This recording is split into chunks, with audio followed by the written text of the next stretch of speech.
புதினா வந்து சாதம் செய்ய போகிறோம். புதினா சாதம் எல்லாருக்கும் ரொம்ப பிடிக்கும். பார்த்துக்கோங்க, இது மாதிரி தான் வந்து செய்யணும். ஒரு கடாயில் எண்ணெயை ஊற்றிக்கோங்க. எண்ணெய் நல்லா சூடாகட்டும்.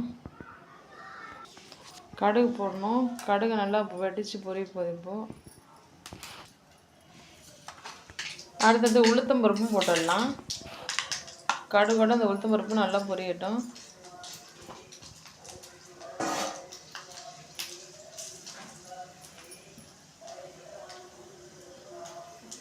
அடுத்தது காஞ்ச மிளகாய் கிள்ளி போட்டுக்கோங்க.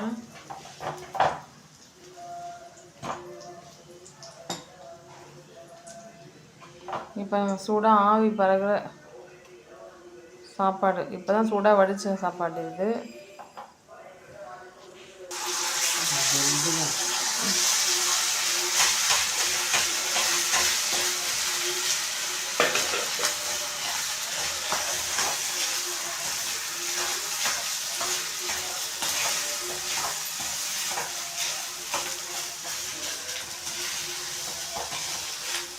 சூடாக வடித்த சாப்பாடு இருக்கு இல்லையா, அதை போட்டாச்சு. அப்புறம் புதினா சட்னி கொஞ்சம் செஞ்சு வச்சிடணும் சுட சுட.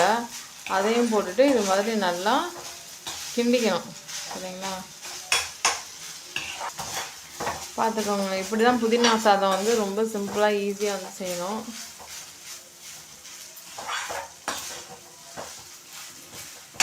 ஆல்ரெடி புதினா சட்னி நாங்கள் அரைச்சி வச்சுருந்தோம் இல்லையா, அந்த சட்னியை போட்டுட்டு அந்த சட்னியிலே உப்புலாம் இருந்துச்சு. சரிங்களா?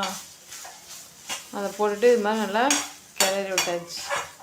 சரி, இது மாதிரி டக்குன்னு ஈஸியாக புதினா சாதம் செஞ்சு ஸ்கூலுக்கு கூட பசங்களுக்கு கொடுத்து அனுப்பலாம்.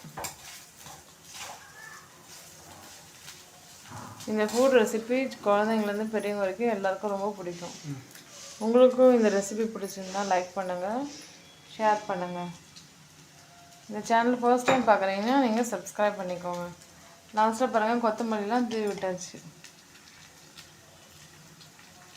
அவ்வளோதான் ஃப்ரெண்ட்ஸ், புதினா சாதம் தயாராகிடுச்சு.